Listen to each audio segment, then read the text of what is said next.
Hi, it's Nathan Bassett, Senior Coach of the Norwood Football Club. This year we're going to show some videos pre-season, but particularly during the season at our home games, just to give you guys a different look at Norwood Football Club behind the scenes and on match day. So hopefully you can learn a little bit about our club and also connect with it and understand what we're doing, working towards winning a premiership in season 2012.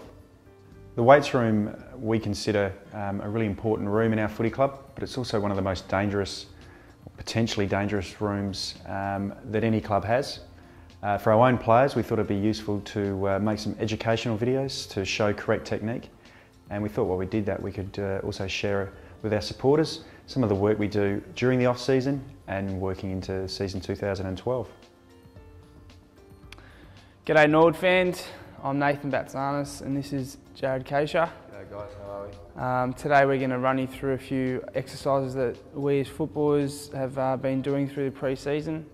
We're going to run you through about 5 different exercises in the weight room here at Norwood and run you through all the cue points and why we do it, and hopefully you can go to your local gyms or your local footy clubs and try them out there. So the first one we have is the deadlift. Now the deadlift is probably the king of all exercises. Activates pretty much every muscle in your group. Jared will demonstrate how to do this. Basically he's going to have a neutral grip on the bar, which is with your knuckles facing out, crouching down into a squat position, looking up. What you want to focus on is having a nice flat back like Jared has here, legs as close to the ground as possible, and you want to really focus on gripping the bar hard and really focus from lifting from your legs first. So Jared will show you how it's done. So he's lifted from his legs first, his back straight, and he's come up. And do another rep, Jared. Perfect. Now what you want to look for is that you're lifting from your legs and not your back. A lot of people tend to lift with their backs, and that's how you cause injury and severe back problems. Start off with a light weight and build your way up from there. Okay guys, next one we have is the squat. This weight lift we use in the gym quite regularly. It's one of our key lifts here at Norwood. Basically the way you do a squat is Jared will get under the bar, and you're looking to rest the bar sort of on the back of your neck sort of part. Hold the bar evenly at each side and step off at the rack. Now the cue points you want to look for with the squat is to always keep your head up and back straight. Again, it's a very dangerous exercise, a squat. So while we put our head up and back straight, because you want to create a V-line, so your back and your movement of the lift is actually going in the one direction. So as Jared will show, he'll look up and squat. Now, in this position here, we're working our quadriceps, our hamstrings and our gluteals. Obviously being footballers, it's a really key lift. As Jared goes up again, notice that his knees aren't locked, they're just slightly bent. Come down again, Jared. He'll go down again, his chest is up, his back is flat and he's looking up. Why we use this lift at Norwood is because obviously as midfielders and forwards and backs, we need to be really strong with our legs, the way we break through tackles, break out of stoppages and hold our ground. And hopefully in 2012 you'll see a stronger Norwood outfit. Okay guys, the next exercise we have are chin-ups. Here at Norwood there are 2 different types of chin-ups we use. It's the wide grip chin-up and the close grip chin-up. And now Jared will demonstrate you how you do it. So before we start, if the bar is too high and you can't reach the bar, it's recommended you put a block or a bench or anything that you can step on that's nice and safe for you to actually get up and reach the bar. Once that's sorted, get up on the block. First exercise we're going to perform is the wide grip. So as you can see, Jared's hands are separated wide on the bar. His grip's nice and tight. It's really important with chin-ups that your grip strength's nice and tight. Once you're in that position, lift your legs from above the box and pull yourself towards the bar. Do about 3 reps, Jared. So the main muscle groups we're working here are our latissimus dorsi, our trapezius, and to some extent our biceps.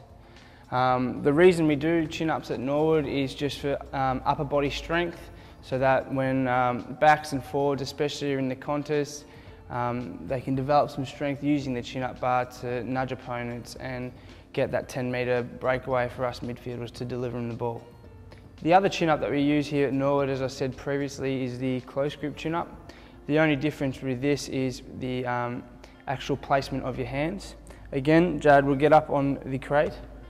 Now this time his hands will be coming closer together.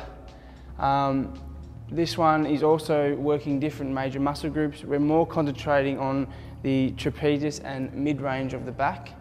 Again, you lift your legs above the crate and lift yourself forward, as Jared's doing.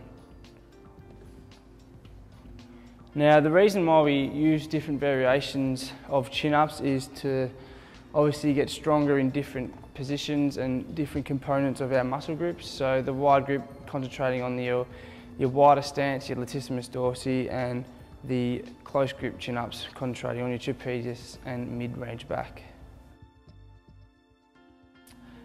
For beginners, I suggest that you actually first see that you can actually do one chin-up, and then from there I'd say doing 3 to 6 reps of chin-ups with about 3 sets. Okay guys, next exercise we have today is an exercise called bench pulls. Basically, we use this exercise to, again, get strength in our mid-range back and lower back. The way you do this exercise is there will be a bench at your gyms or home gyms that you could use, and all you do is you lie face down, lying flat on the bench. When you're doing the lift, it's really important that your head is always facing down. Arms are evenly spread across the bar so you don't wonk the bar as you're lifting it up. And it's important to have a partner as well, because when you do this lift without a partner, you tend to lift your legs and move all over the bench. So for instance, I'm here with Jared, I'm locking his legs into the bench so he's nice and stable. His arms are evenly spread with a tight grip, and all you're doing is you're lifting the bar towards the bench. So Jared will do 3 reps for us today. That's it. Now, this exercise is mainly used for upper body strength, and again, it's really good for us to break out of tackles, make tackles, and also push our opponents away from the contest. Okay guys, our final exercise for today is the bench press. The bench press at Norwood here is one of our key strength indicators. I think the heaviest lift here at Norwood is between about 130 and 140 kilos per rep. The way you do the bench press is basically your hands are evenly spread across the bar, your back and your feet are locked into the bench and the floor respectively. Now, it's always important to have a spotter such as myself here just for safety measures. As you get heavier, it's a lot harder to actually lift the bar from its starting point. So the role of the spotter is just to guide the bar down slowly, ensure, like Jared's, nice and safe. So basically, all you do is you lift the bar off the rack and basically guide it down to your chest and push up. Just do 3 reps, Jared. Now, the major muscle groups we're using are the pec minor and major, and also the triceps. For beginners, I'd start just with the bar. An Olympic bar weighs sort of 20 kilos, and then from there you can add sort of your 5 or 10 kilo plates each side. Again, 3 sets of 6 to 8 reps.